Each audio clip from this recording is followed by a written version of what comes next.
Bonjour et bienvenue sur la chaîne de la télévision d'Arménie occidentale. Voici les principaux chapitres d'aujourd'hui. Les eaux de la rivière Ali se tarissent en transformant en pâturage. L'agression azerbaïdjanaise contre l'Arménie et le silence occidental. 107 familles ont été réinstallées à Askeran. Les États-Unis considèrent les mouvements le long de la frontière entre l'Arménie et l'Azerbaïdjan comme une provocation. La partie iranienne a déjà élaboré une feuille de route et le programme commun avec la République d'Arménie. L'ouvrage Ashkhalajorov de Constant Djouraïti a été publié. Il a neigé à Sébastien à mi-juin. Le concert de gala de Festival international des chansons d'Arno Babadjanian aura lieu le 11 juin. Les eaux de la rivière Dalis-Kızılırmak, le plus long fleuve de l'Arménie occidentale, est en train de sécher en transformant ses eaux en pâturage. La plus longue rivière Dalis dans l'ouest de l'Arménie prend sa source dans la province de Sébastia et irrigue les régions intérieures du pays. Aujourd'hui, avec l'assèchement, les roches et les terres ont commencé à apparaître et le bataille a commencé à y paraître également.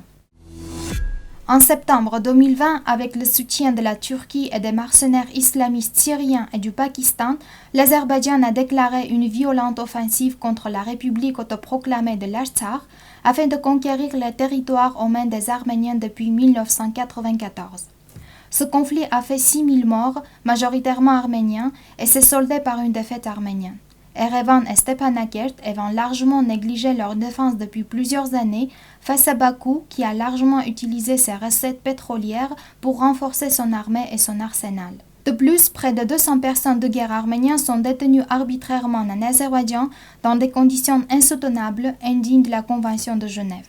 À la suite du cessez-le-feu signé sous l'édicte de la Russie en novembre 2020, les forces azerbaïdjanaises se sont aussitôt déployées dans les territoires requis, terrorisant et expulsant les populations arméniennes et multipliant les provocations sur les nouvelles lignes en démarcation. Car Bakou n'est pas décidé à en rester là et vise la prise de contrôle total de l'Artsakh et une révision des frontières afin d'établir une continuité territoriale avec le Nakhitchevan et affaiblir encore davantage l'Arménie.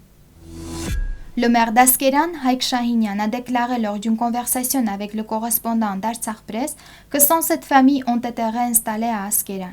Selon lui, les résidents ont repris leur vie normale.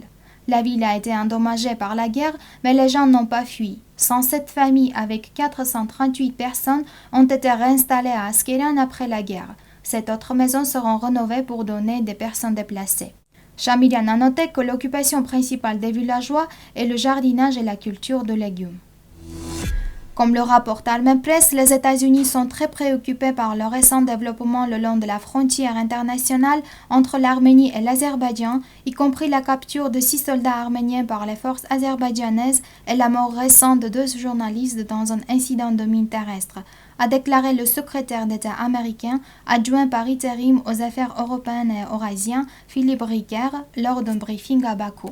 Le conflit entre l'Arménie et l'Azerbaïdjan a fait de nombreuses victimes. Nous craignons que la situation à la frontière ne s'aggrave. Nous appelons les parties à résoudre ces indices de manière urgente et pacifique.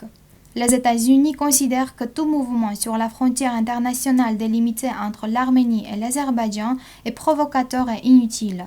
Nous rejetons le recours à la force pour délimiter la frontière et appelons les deux parties à retourner à leur position antérieure et à cesser d'installer des fortifications militaires et de placer des mines terrestres, a déclaré M. Ricker.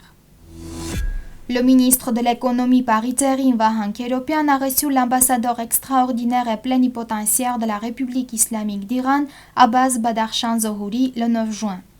Au cours de la rencontre, les parties ont discuté des questions liées au commerce, à l'industrie, aux produits pharmaceutiques, au tourisme, y compris la mise en œuvre des projets durables, l'organisation efficace des exportations et des importations entre l'Arménie et l'Iran. Le ministre par intérim Vaham Keropian a souligné la nécessité de mettre en pratique les programmes et initiatives conjoints dans les plus brefs délais.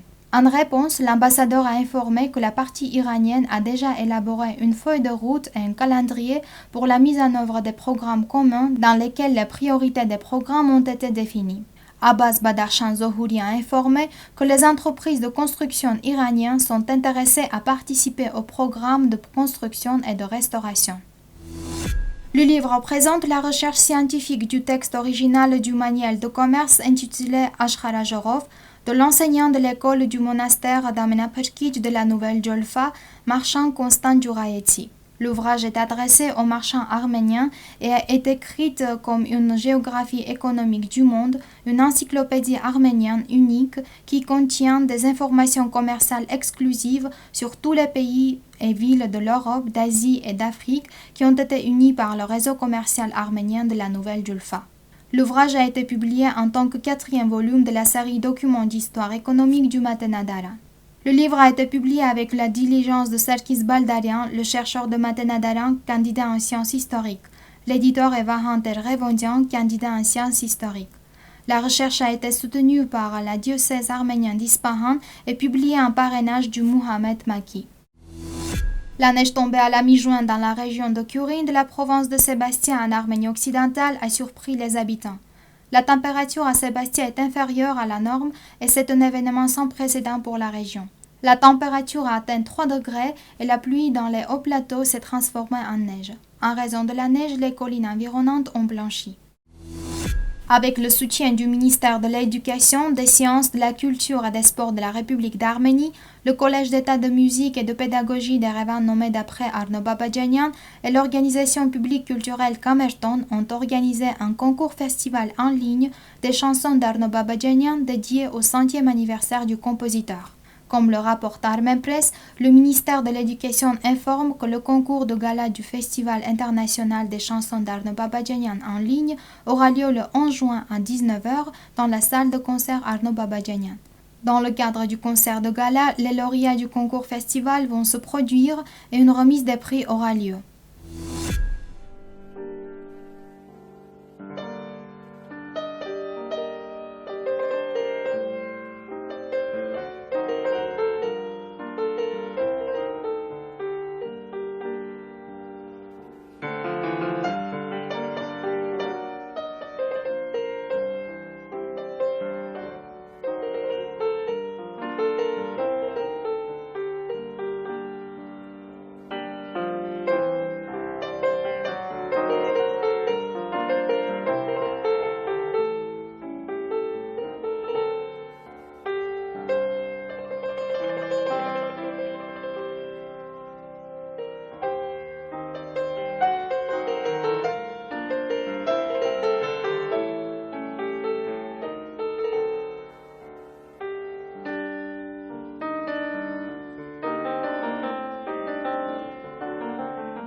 La version complète est disponible sur notre site internet. Nous vous remercions pour votre fidélité et vous souhaitons une très bonne soirée. À bientôt.